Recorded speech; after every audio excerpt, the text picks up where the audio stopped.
তো গাইস আরও একটা নতুন ভিডিওতে সবাইকে স্বাগতম। তো ঘুম থেকে উঠে গিয়েছিলাম আমি আর বৌদি একটু ঘুরতে। তো তারপর দেখো সকালের খাবার দাবারও হয়ে গেছে আমাদের, মানে ব্লগটা কালকের ছিল, তো খেয়ে দিয়ে বসেছিলাম। সবারই আগে হয়ে গেছিলো, আমি একটু লেটে খেয়েছিলাম, কালকে ঘুম থেকে উঠতে দেরি হয়ে গিয়েছিলো। তো যাই হোক, তারপর রেডি সেডি হয়ে দাদার সাথে যাচ্ছিলাম একটু বাজারে। ও বললো চ ভাই বাজার থেকে ঘুরে আসলাম, ঠিক আছে চল। দেখো মন্দিরে ওরাই সবসময় শুয়ে থাকে। তো যাই হোক যাচ্ছি আমরা বাজারে, একটু যাওয়ার ছিল স্যালনে। তো লুকসেই যাচ্ছিলাম, দাদা একটু দাদার দরকার আর কি, ও যাই হোক কিছু করবে, হেয়ার কাটটা হয়তো করবে। তো যাই হোক ওকে আবার ওখানে আমি ছেড়ে দিয়ে তারপরে গেছিলাম একটু বাজারের ভিতরে। তো ওই বিরিয়ানির চালটা নিয়ে নিয়েছিলাম। তারপর আবার এসে দেখি হ্যাঁ ওর হয়ে গেছে প্রায়। তো আমিও নিয়ে নিলাম, ব্যাগটা নিয়ে পুরো বেরিয়ে পড়লাম। চল চলো, বিল দিয়ে দিচ্ছিলো। তারপরে নিচেই তো এটিএম, এবার ও এসে বলছে যে ভাই একটু তাহলে এটিএম থেকে আমি ঘুরে আসি। দাদা আমি বললাম ঠিক আছে যা। তো যাই হোক কিছু একটা বলছিলাম, আমার ঠিক মনে পড়ছে না। তো যাই হোক তারপরে ও এটিএম থেকে ঘুরে আসলো। তারপরে আজকে আবার বললো চল ওর আইসক্রিম নিয়ে নিই সবার জন্য। আমি বললাম না থাক, আজকে নিতে হবে না, কালকে খাওয়া হয়েছিল। তো ও শুনলো না, ও মানে কালকেও নিয়েছিল পরশু দিনের পরে। তারপর নিয়ে গিয়ে চলে আসলাম বাড়িতে। তো বাড়িতে এসে আবার স্নান করতে হবে, আবার একটুখানি যাওয়ার ছিল এক জায়গায়। তো আমি আইসক্রিম খাইনি কারণ আমার ঠান্ডা লাগে, তো আমি চকলেট নিয়েছিলাম আর সবার জন্য আইসক্রিম নিয়েছিল দাদা। তো দেখো তারপর বৌদি ঘি তৈরি করছে, মানে বৌদি মানে প্রপার পারে না। তো যাই হোক না কেন বৌদি চেষ্টা করছিল কালকে, তো খুব সুন্দর করে করেছে। তো তারপর আমি আর বৌদি দুপুরবেলা গিয়েছিলাম একটু পিসি ঠাম্মাদের বাড়িতে। তো পিসি ঠাম্মাদের বাড়িতে একটু দরকার ছিল আমাদের, তো গিয়েছিলাম, গিয়ে এসে স্নান ধান করে নিয়েছি।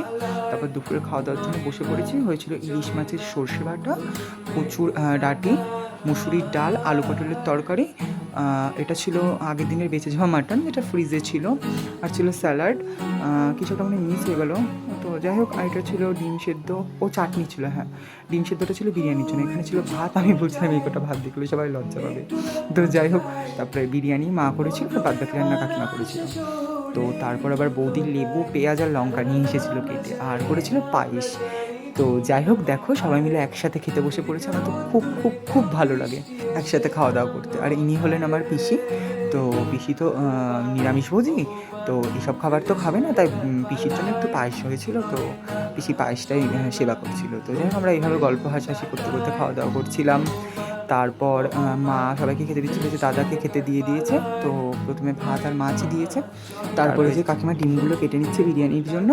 আসলে গরমের জন্য সবাই বলেছিল অর্ধেক করেই খাবে, তাও তো আমি যেমন ডিম খাই না, অনেকেই ডিম খায়নি গরমের জন্য। তো তারপর মা বিরিয়ানি দিয়ে দিচ্ছিলো দাদাকে। তো ওখান থেকে আমি একটুখানি নিয়ে টেস্ট করলাম, আমি দেখি টেস্ট করে কেমন লাগে।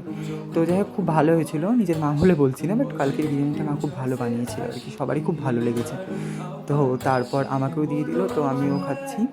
তো এই যে সবাইকে বললাম হাই করে দে একটু, সবাই হাই করলো, আর দাদা কপাল টুকরে হাই হাই করছে।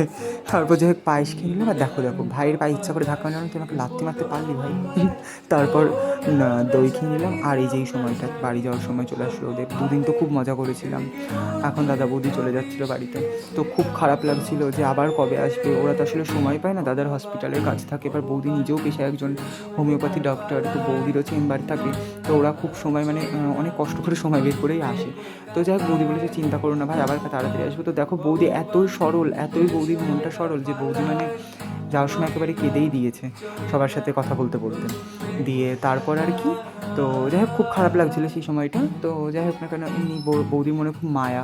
তো বলছিল যে ভাই আবার তাড়াতাড়ি আসবো, চিন্তা করো না। হ্যাঁ বৌদি কেঁদো না, সাবধানে যাও তোমরা, পরে আবার ফোনে তো কথা হবেই।